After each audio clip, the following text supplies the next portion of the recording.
When German Panzer commanders first saw the thin-skinned American tank destroyer, they laughed at what they called a tin coffin on tracks. 3 months later, in the fog-shrouded fields of Lorraine, that same machine would obliterate 53 of Germany's finest Panthers in a single devastating morning, rewriting every rule of armored warfare. Before we jump back in, tell us where you're tuning in from, and if this story touches you, make sure you're subscribed, because tomorrow I've saved something extra special for you. September 19th, 1944. Dawn breaks cold and silent over the rolling plains of Lorraine, France. A fog so thick it swallows sound itself blankets the farmland, turning the world into a gray void where visibility extends barely 30 meters. Through this murk, the rumble of diesel engines announces the advance of the 113th Panzer Brigade, fresh from the factories of the fatherland, their tiger-striped camouflage still smelling of paint and grease. Inside Panther number 314, Oberfeldwebel Klaus Richter checks his periscope for the 100th time. Nothing but gray soup. His loader, a farm boy from Bavaria named Franz, nervously fingers the brass casing of an armor-piercing round. They've been told American tank destroyers operate in this sector. The intelligence reports describe them as lightly armored reconnaissance vehicles, hardly worth the attention of a 45-ton Panther. Then comes a sound that doesn't belong. Not the deep, throaty diesel growl of a Sherman, not the mechanical clatter of tracks on frozen earth. This is different, higher pitched, almost like the whine of an aircraft engine being pushed to its limits. The sound rises and falls, moving impossibly fast through the fog. "What in God's name is that?" Franz whispers. Before Richter can answer, the world explodes in fire and thunder. A sharp crack splits the morning air. The Panther 3 positions ahead erupts in a geyser of flame, its turrets spinning lazily through the air before crashing into the mud. Another crack, another fireball. The attackers are firing from somewhere in the fog, but Richter can't see them. His gunner frantically traverses the turret left, then right, searching for targets that refuse to materialize. "Contact, bearing 270, someone screams over the radio. Richter's turret swings ponderously toward the coordinates.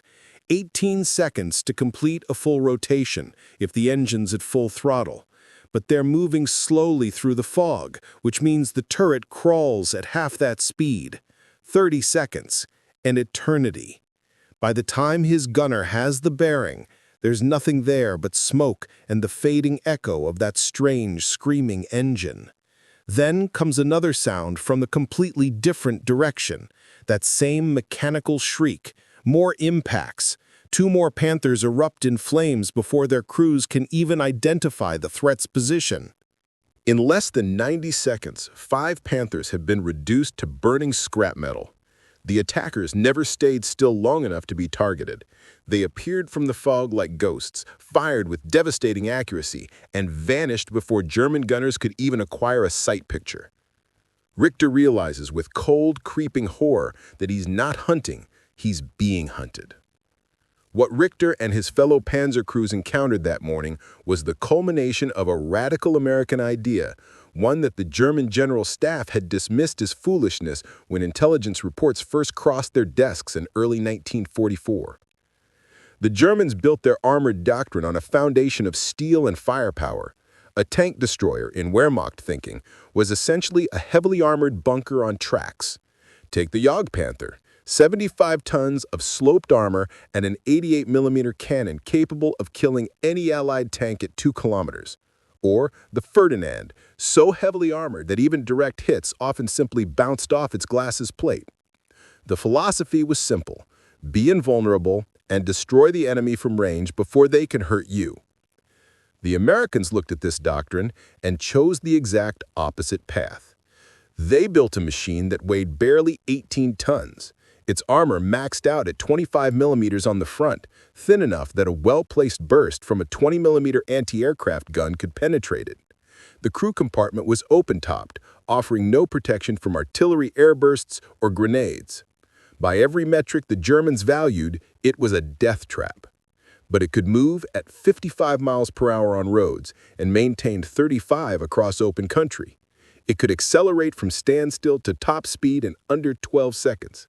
And its turret, powered by an independent hydraulic system, could rotate a complete 360 degrees in just 20 seconds, regardless of whether the vehicle was moving or stationary.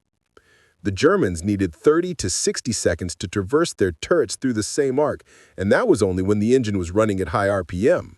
At low speed, their electromechanical traverse systems crawled. Do the math. While a Hellcat sprinted 400 meters in 16 seconds, a Panther's turret had barely rotated 90 degrees. By the time the German gunner had a firing solution, the American was already somewhere else entirely, lining up a shot from a new angle. This wasn't armor. This was something far more effective, the armor of not being where the enemy aims. The story of this radical machine begins 3 years earlier, in the winter of 1941, in a nondescript conference room in Washington, D.C. Lieutenant Colonel Andrew Bruce wasn't a typical armor officer. His background was cavalry, where he'd learned that sometimes the best defense is simply being faster than your opponent. When he studied the German blitzkrieg tactics that had crushed Poland in 35 days and brought France to its knees in 6 weeks, he recognized something the traditional armor theorists missed. The Germans weren't winning because their tanks were invincible. They were winning because they moved faster than their enemies could react. Bruce walked into that meeting with a proposal that made the assembled generals shift uncomfortably in their seats. He didn't want to build a heavier tank. He wanted to create a force of what he called tank hunters, vehicles designed around a simple 3-word doctrine: seek, strike, destroy. Find the enemy armor, hit it hard, disappear before it can hit back. The Ordnance Department was skeptical. Every lesson they'd learned from observing the European war suggested that armor and firepower were paramount. But Bruce was persistent, and the United States was about to enter the war. They needed every advantage they could develop. The initial specifications, drafted in December 1941, called for a vehicle mounting a 37 millimeter gun. Within months, that proved inadequate. Germany rolled out improved Panzer IVs with better armor. Then came the Panther, then the Tiger. Each new German design forced American engineers to upgrade their plans. 37 millimeters became 57 millimeters, then 75 millimeters. Finally, they settled on a 76 millimeter high-velocity cannon powerful enough to penetrate a Panther's side armor at reasonable combat ranges. The chassis design went through similar evolution. Some engineers advocated for the Christie suspension system, which had proven capable of high speeds in pre-war prototypes. But Christie systems were mechanically complex and difficult to mass produce. Instead, they settled on torsion bar suspension, simpler and more robust, with enough wheel travel to maintain speed over rough terrain. By April 1943, Buick Motor Division, better known for building civilian automobiles, presented the T-70 prototype. The test results stunned even the optimists. On a measured course at Aberdeen Proving Ground, the T-70 hit 55 miles per hour on flat pavement. Across broken ground simulating battlefield conditions, it maintained 35. It could accelerate from 0 to 30 in under 10 seconds. The turret traverse was electrically powered and hydraulically assisted, completely independent of engine RPM. Officers who witnessed the trials described it as watching a sports car disguised as a tracked vehicle. When intelligence reports describing the new American tank destroyer reached German headquarters, the response was mockery. A vehicle weighing less than 18 tons with armor that could be penetrated by heavy machine guns? The Americans were clearly amateurs who didn't understand modern warfare. General Heinz Guderian himself reportedly laughed when shown the specifications, calling it a vehicle designed to commit suicide in style. That arrogance would prove costly. May 23, 1944. The Anzio beachhead in Italy. The Hermann Göring Panzer Division, one of the Wehrmacht's elite units, advanced through the rubble-strewn outskirts of a nameless village. Their intelligence briefings mentioned nothing about new American equipment in the sector. They expected Shermans, perhaps some towed anti-tank guns. Routine opposition. Then something moved in the ruins to their left. Fast. Unnaturally fast for a tracked vehicle. Hauptmann Werner Schmidt barely registered the low, dark silhouette before it fired. The 76mm gun cracked once, twice. Two Panzer IVs erupted in flames, their thinner side armor no match for the high-velocity rounds. Schmidt's gunner traversed desperately toward the threat. But by the time the gun bore on target, there was nothing there except smoke. 30 seconds later, the same vehicle, or perhaps a different one, Schmidt couldn't tell, appeared from an entirely different direction. Another crack. Schmidt's own Panzer IV shuddered as a round punched through the engine deck. Flames licked up through the crew compartment. He barely got his men out before the ammunition cooked off. The after-action report filed by the Hermann Göring Division that evening was clinical but contained an undercurrent of shock. Enemy employing new type tank destroyer. Estimated speed 70 to 80 kilometers per hour. Conventional engagement impossible. Vehicle moves faster than turret traverse rate allows effective return fire. It was the first official German acknowledgement of the M18 Hellcat. When the report reached higher headquarters, it was filed under unconfirmed enemy capabilities. The General Staff still refused to believe the Americans had created something so radically different from conventional doctrine. Surely the crews were exaggerating, panicking under fire, and misjudging the enemy's speed. The intelligence analysts in Berlin wrote a marginal note on the report. Likely reconnaissance vehicle misidentified as tank destroyer. No known American vehicle matches described capabilities. That note would look foolish 4 months later. September 19, 1944. The fields around Arracourt, Lorraine. Adolf Hitler, watching his thousand-year Reich crumble on both fronts, ordered a counteroffensive designed to retake Nancy and blunt General Patton's spearhead driving toward the German border. The 5th Panzer Army, under General Hasso von Montefell, would unleash 2 fresh brigades, the 111th and 113th, equipped with brand-new Panthers straight from the factory floors. This was Germany's last reserve of armor in the West. If this attack failed, there would be nothing between Patton and the Rhine. Defending the approaches to Nancy was the U.S. Third Army's 4th Armored Division, reinforced by the 704th Tank Destroyer Battalion. That battalion fielded 36 M18 Hellcats and crews who'd been training on the vehicles for nearly a year. They were about to write themselves into history. As dawn broke on the 19th, that same thick fog that would plague German tankers all morning provided perfect cover for American tank destroyers. Lieutenant Edwin Leiper, commanding 1st Platoon, positioned his 4 Hellcats in a tree line overlooking a broad open field. The fog reduced visibility to less than 50 meters, but Leiper could hear the Panthers coming. That distinctive diesel rumble, heavy and ponderous. He waited. Let them get close. Let them bunch up in the fog. When the 1st Panther emerged from the gray curtain barely 80 meters away, Leiper's gunner didn't need to be told twice. The 76mm barked.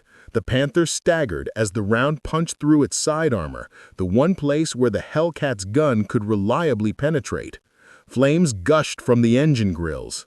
"Displacement, now!" Leiper shouted.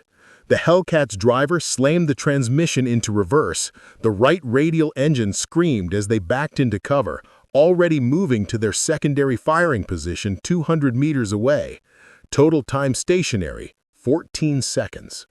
By the time the surviving Panthers had traversed their turrets toward where Leiper's Hellcat had been, they found nothing but empty ground. 30 seconds later, Leiper's platoon reappeared from a completely different angle. 4 Hellcats, 4 shots, 3 more Panthers burning. This pattern repeated across the entire engagement zone.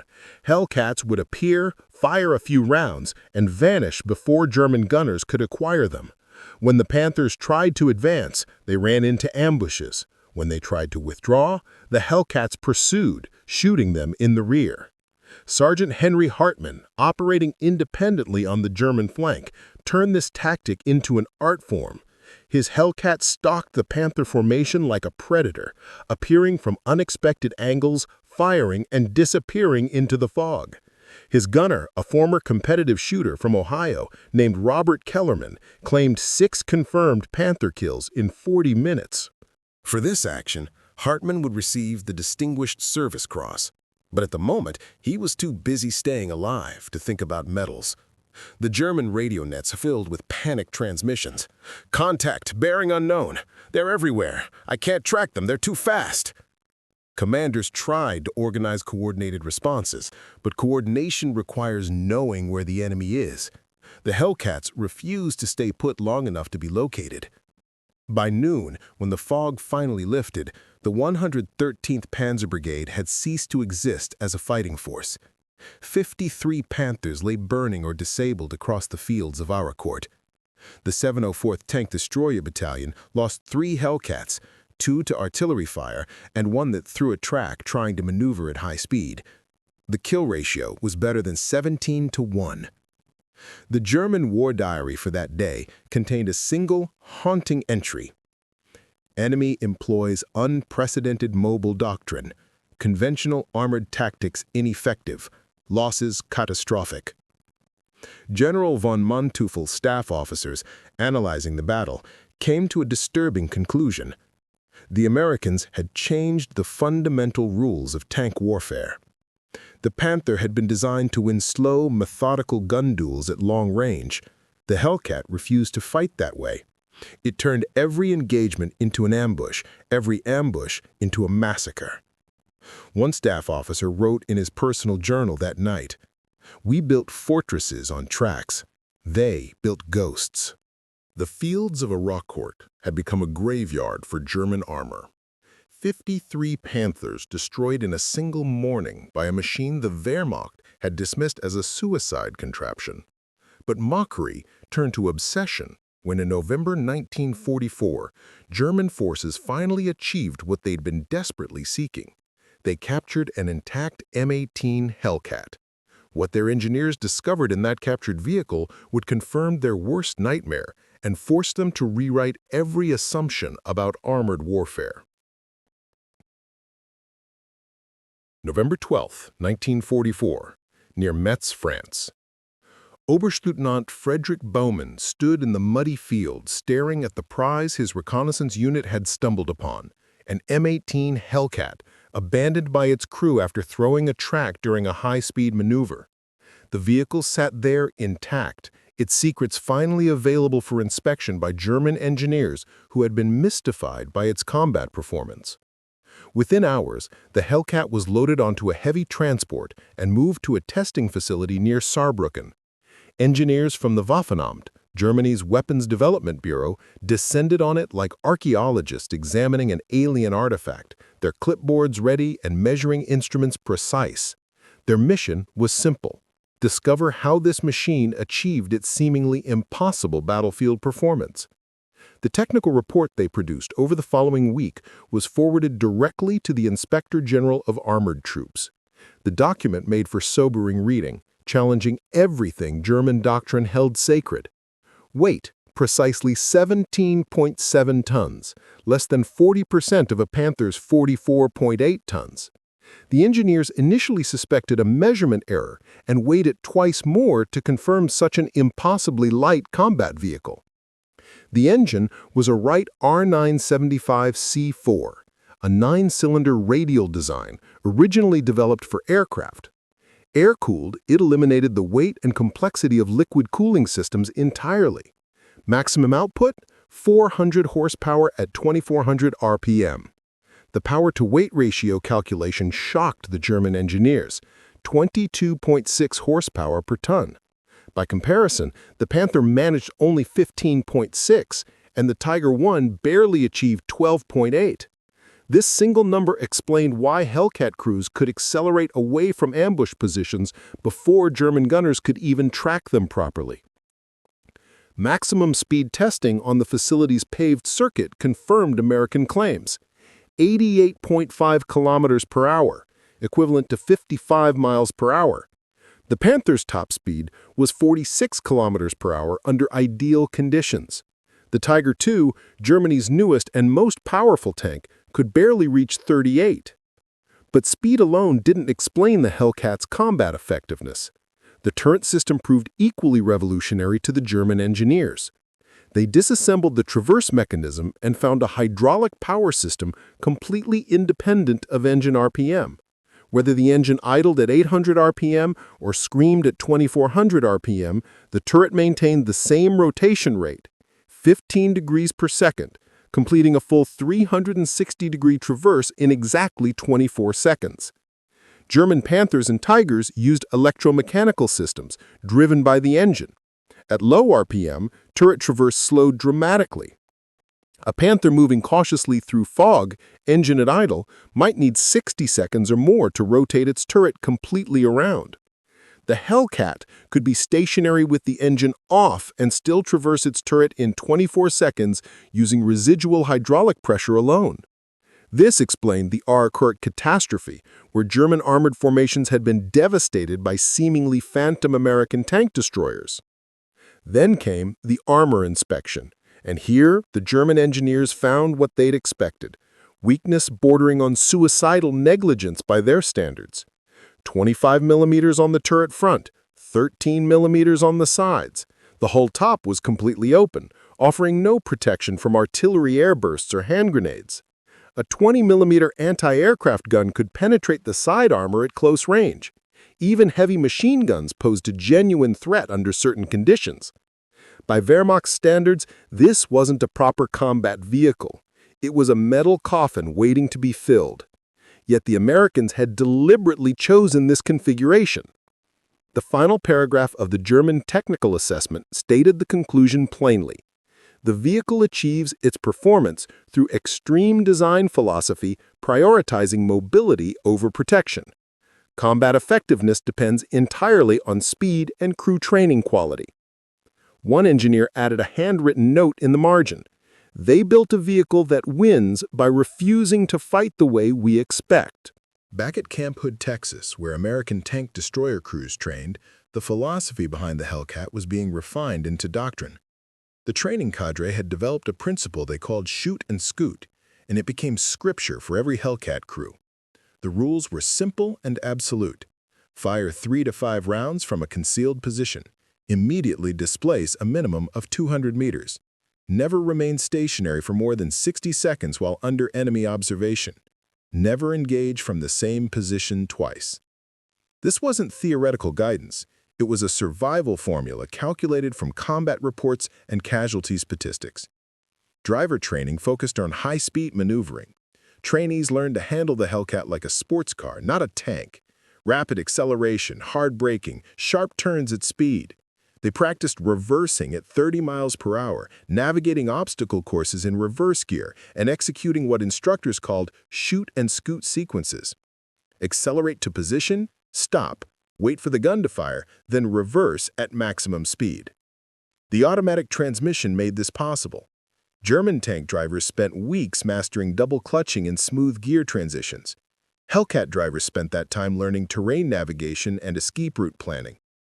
Gunner training emphasized rate of fire over first shot perfection. German doctrine taught gunners to take their time, ensure the first shot killed, because traversing for a second shot took time. Hellcat gunners learned to fire rapidly, accept that the first shot might miss, and keep shooting until the target died or they had to displace. The average engagement time for a Hellcat was 2.3 minutes from first shot to displacement. In that brief window, crews learned to maintain continuous fire discipline, get hits on target, and exit before enemy artillery could bracket their position. Commanders received the most specialized training. They learned to think 3 steps ahead constantly. current position, firing position, escape route, next firing position. A Hellcat commander who hesitated even 5 seconds could doom his crew. Decision-making had to be instant and aggressive. The psychological profile of Hellcat crews differed from traditional armor units. The command didn't want soldiers who sought the security of thick armor. They wanted men who were comfortable with risk, who could make split-second decisions, who thrived on speed and maneuver rather than slugging matches. After Arracourt, combat reports validated the doctrine. The 704th Tank Destroyer Battalion logged an average engagement time of just over 2 minutes per contact. Yet their kill rates far exceeded heavier, more heavily armored tank destroyers. Statistics showed that Hellcats positioned in ambush had an 87% probability of scoring a kill before displacement. If they followed proper shoot and scoot discipline, their probability of being hit in return dropped to less than 15%. The numbers proved what the Germans refused to believe. Sometimes the best armor is simply not being where the enemy aims. December 21st, 1944, Noville, Belgium. Hitler's last great gamble, the Ardennes offensive, had entered its 5th day. The 2nd Panzer Division raced toward Antwerp, attempting to split the Allied armies. Their route passed through a small crossroads town called Noville. Defending Noville was Team de Sobry, a mixed task force built around elements of the 101st Airborne Division. They were outnumbered, outgunned, and directly in the path of an entire Panzer division. But they had 4 M18 Hellcats from the 609th and 705th Tank Destroyer Battalions. Captain William Schultz commanded the Hellcat section. He realized conventional defense was suicide. 4 vehicles couldn't hold back a Panzer division through firepower alone, but they might accomplish something else entirely. The morning fog provided perfect conditions for deception. Schultz positioned his 4 Hellcats at widely separated points around Noville's perimeter, then implemented what would become legendary, the Ghost Company maneuver. Each Hellcat would fire from one position, then race at maximum speed to a completely different location and fire again, creating the illusion of a much larger force. When the 2nd Panzer Division's lead elements probed Noville at dawn, they encountered fire from their left flank. 2 Panthers took hits before they could identify the source.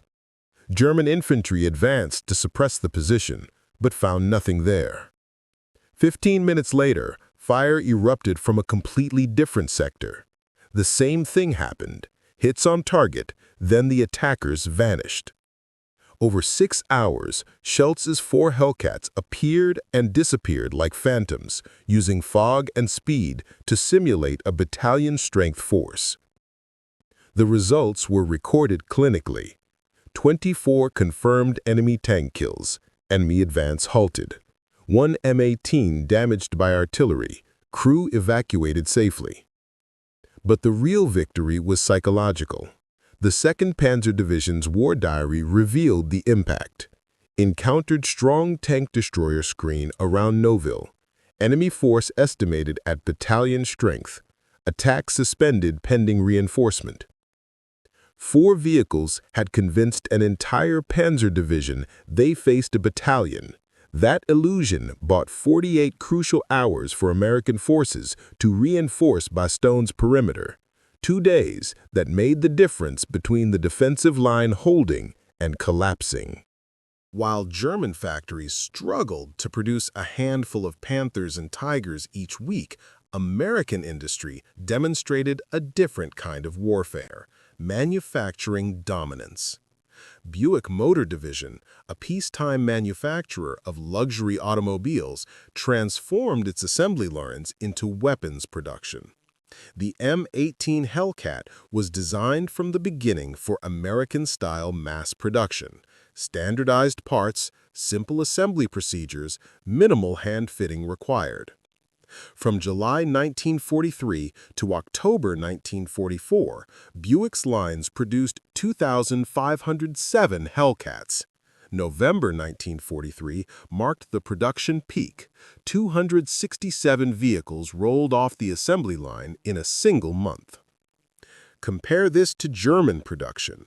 The Panther, with its complex sloped armor and precision-machined components, required extensive hand-fitting and skilled labor. German factories managed approximately 300 Panthers per month at peak production, and that number declined steadily as Allied bombing intensified. Cost comparison revealed another advantage. Each M18 cost approximately $55,230 in 1943 dollars. A Panther cost roughly 117,100 Reichsmarks, plus thousands of man-hours in specialized labor. The Tiger II was even more expensive and time-consuming to produce. America could build 3 Hellcats for the cost of 1 Panther, and build them faster using less skilled labor. This was industrial warfare at its most efficient. The original production contract called for 8,986 vehicles. The actual production stopped at 2,507 because by late 1944, American armor doctrine was shifting. The need for dedicated tank destroyers decreased as Sherman tanks received upgraded 76mm guns, and infantry received improved anti-tank weapons. But those 2,507 Hellcats proved their worth across every theater where they deployed. Training infrastructure matched production capacity. Camp Hood, Texas, became the Tank Destroyer Center, processing thousands of crews through its courses. The training emphasized the unique skills Hellcat operation required: high-speed driving, rapid gunnery, aggressive decision-making. Instructors didn't look for soldiers who wanted the safety of thick armor. They recruited men who were comfortable with risk, who could make instant decisions under pressure, who viewed speed as survival. This combination of mass production and specialized training created a weapon system that was greater than the sum of its parts. The Hellcat wasn't just a vehicle, it was an entire doctrine of mobility-based warfare backed by the industrial capacity to field it in significant numbers. Not every battlefield suited the Hellcat's strengths. In Italy's mountainous terrain and the Pacific's jungle islands, the vehicle faced challenges its designers never anticipated. The 805th Tank Destroyer Battalion, operating along Italy's Gothic Line in late 1944, discovered that mountain warfare required adaptation. The winding mountain roads and steep grades limited the speed advantage that made the Hellcat so effective on the plains of France. But crews found new applications. Lieutenant Thomas Davidson positioned his Hellcat section on high ground overlooking a valley where German armor was attempting to reposition. The elevation advantage turned the 76mm gun into a precision instrument, firing down into the thinner top armor of Panthers and Panzer IVs. When German artillery targeted their positions, the Hellcats simply raced down the mountain roads, circled around to a different peak, and resumed firing. German after-action reports complained that enemy tank destroyers are able to concentrate forces at threatened points with unexpected speed. Their mobility on mountain roads exceeds our projections. The terrain that should have neutralized the Hellcat's speed advantage instead created new tactical opportunities. In the Pacific theater, the situation differed dramatically. Japan's armored forces were outdated and outnumbered. The Hellcat rarely performed its designed role of tank hunting. Instead, it became an infantry support weapon. The 637th Tank Destroyer Battalion deployed to the Philippines in late 1944. They discovered that the 76mm gun was devastating against Japanese bunkers and fortifications. The powerful engine allowed rapid repositioning between defensive strongpoints. But the Pacific introduced a unique vulnerability. Japanese infantry specialized in close-quarters infiltration. The Hellcat's open top turret, designed to save weight and allow rapid crew escape in Europe, became a dangerous liability in jungle warfare. Japanese soldiers would infiltrate at night and attempt to drop grenades into the open turret or attack crews with satchel charges. American soldiers responded with field modifications, welding steel screens over the turret top, mounting additional machine guns for close defense, posting infantry guards around parked vehicles. These improvised solutions weren't elegant, but they kept crews alive in an environment where the original design assumptions didn't apply. Crew accounts from the Pacific described a different kind of stress than Europe. Sergeant James Wilkinson wrote in a letter home, "In France, you worried about the next Panther. Here, you worry about the jungle itself. The heat turns the inside of the Hellcat into an oven. The mud is deeper than anything in Europe. And every night, you wonder if someone's going to drop a grenade through the turret while you sleep." Despite these challenges, the Hellcat adapted. Its mobility remained valuable even in restricted terrain. Its firepower remained devastating against fortifications, and crews learned to compensate for vulnerabilities through tactical awareness and field modifications. When World War II ended in August 1945, the United States disbanded its tank destroyer force in November. Military planners concluded dedicated tank destroyers were unnecessary when main battle tanks could perform the same role. Many assumed the M18 Hellcat would fade into history, another wartime design made obsolete by peace. Instead, its influence spread across the world and shaped armored vehicle design for the next 50 years. Soviet designers studied captured Hellcats and applied lessons to their post-war development. The BMP-1 infantry fighting vehicle, which revolutionized mechanized warfare in the 1960s, embodied the same philosophy: use speed and firepower, accept light armor as the price of mobility. British engineers developing reconnaissance vehicles in the 1960s explicitly cited the Hellcat as inspiration. The Scorpion and Scimitar were designed to exploit speed and surprise rather than protection. France introduced the AMX-13 light tank in 1953, weighing only 15 tons but mounting a powerful gun.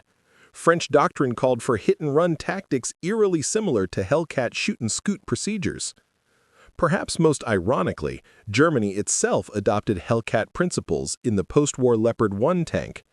German designers abandoned the Tiger's philosophy of maximum armor. The Leopard 1 emphasized mobility, automotive reliability, and accurate gunnery over heavy protection.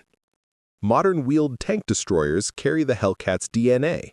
Italy's Centauro, Japan's Type 16, and the U.S. Army's M1128 all embody the same concept: sacrifice armor for mobility, use speed as defense, strike from unexpected angles. The lesson echoes through modern military doctrine.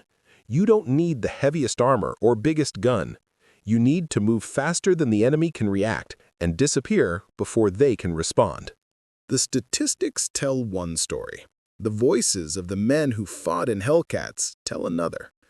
Staff Sergeant Vernon Miller of the 805th Tank Destroyer Battalion, interviewed in 1989, remembered the philosophy that kept him alive through 2 years of combat. "We had 3 rules drilled into us at Camp Hood: shoot fast, move fast, think fast. Do all 3 and you might go home. Miss 1 and you're staying in France permanently." That Hellcat would do 55 miles per hour if you pushed it. I pushed it every damn time because sitting still meant dying. Technical Sergeant John Patterson of the 603rd Battalion described the tactical advantage with brutal clarity. The Hellcat wasn't built for a fair fight. Fair fights get people killed. We built it to create unfair advantages. Show up where they're not looking, hit them when they're not ready, disappear before they figure out where we were. That's not cowardice, that's survival. Private First Class Robert Kellerman, the gunner who scored 6 Panther kills with Sergeant Hartman at Arracourt, reflected on the terror German crews must have felt. "We'd come out of nowhere, blow up 2 or 3 of their tanks, and vanish back into the fog. They never knew where we'd appear next. I think the psychological effect was worse than the actual kills. They knew we were out there, but they couldn't catch us. That fear is worth more than armor plate." Lieutenant Colonel Bruce Davidson, who trained Hellcat crews at Camp Hood, explained the recruitment philosophy in a 1952 interview. "We didn't want soldiers who needed to hide behind thick armor. We wanted men who were comfortable with risk, who could make decisions in seconds, who understood that sometimes the best defense is offense." The Hellcat demanded a certain personality type: aggressive, confident, willing to trust speed over steel. These accounts reveal the human dimension behind the statistics. The Hellcat succeeded not just because of its engineering, but because its crews embraced a fundamentally different mindset about armored combat. When military historians compiled the final statistics after the war, the numbers validated everything the Hellcat represented. Total production, 2,507 vehicles. Total deployed to combat theaters, approximately 1,850. The remainder served training roles or remained stateside as replacements. Combat record in European theater. 704th Tank Destroyer Battalion, 106 confirmed enemy tank kills. 603rd Battalion, 92 kills. 805th Battalion, 67 kills. 705th Battalion, 89 kills. 609th Battalion, 51 kills. Overall, kill-to-loss ratio approximately 2.3 to 1 across all theaters. For a vehicle with armor that could be penetrated by heavy machine guns, this ratio was extraordinary. More significantly, crew survival rates reached 73% even when vehicles were knocked out. In German and Soviet armor, crew survival after vehicle destruction rarely exceeded 40%. The open-top design that seemed like a fatal weakness actually saved lives by allowing rapid evacuation. Average engagement time, 2.4 minutes from first shot to final displacement. Average rounds fired per engagement, 8 to 12. Average time stationary during firing, 47 seconds. These numbers explained why the Hellcat succeeded where conventional doctrine said it should have failed. It simply refused to fight the way the enemy expected. The cost of this success was measured in the crews who didn't survive. 387 Hellcats were lost to enemy action in Europe. Each loss represented 5 men who trusted their speed would save them, and sometimes learned too late that even the fastest vehicle can be caught. But for every crew that died, 3 more survived encounters that would have killed them in heavier vehicles. The mathematics of survival favored the Hellcat, even accounting for its vulnerabilities. In the end, the M18 Hellcat's true legacy isn't measured in kill ratios or production numbers. It's measured in the idea it proved, that in warfare, as in nature, survival doesn't always belong to the strongest. Sometimes it belongs to the fastest, the most adaptable, the most willing to abandon conventional thinking. The Germans built Panthers and Tigers based on the assumption that armor and firepower determined victory. They were objectively correct by every technical measure. A Panther was better protected, more heavily armed, and more capable of winning a direct engagement. But the Hellcat never agreed to fight directly. It attacked from ambush. It refused to trade shots. It exploited the one weakness the Germans couldn't engineer away: the time it takes to traverse a turret, the seconds needed to acquire a target, the simple fact that you can't shoot what you can't catch. From the fog-shrouded fields of Lorraine to the frozen forests of the Ardennes, from the mountains of Italy to the jungles of the Philippines, the Hellcat proved that sometimes the best armor is simply not being where the enemy is aiming. That lesson resonates far beyond tank warfare. In any competitive environment, whether military, business, or personal, the same principle applies. You don't need to be the strongest if you're smart enough, fast enough, and bold enough to change the rules of engagement. The German tank crews who mocked the thin-skinned American tin coffin in 1944 learned this lesson the hard way. 53 burning Panthers scattered across Arracourt testified to a simple truth: strength matters less than speed. Armor matters less than mobility. And sometimes the most fearsome weapon is the one that refuses to stand still long enough to be hit. That's the legacy of the M18 Hellcat, not just a machine, but a philosophy, not just a weapon, but a reminder that in any conflict, victory belongs not to those who fight the hardest, but to those who fight the smartest. Up next, you've got two more standout stories right on your screen. If this one hits the mark, you won't want to pass these up. Just click and check them out. And don't forget to like, subscribe, and turn on the notification bell so you don't miss any upload from us.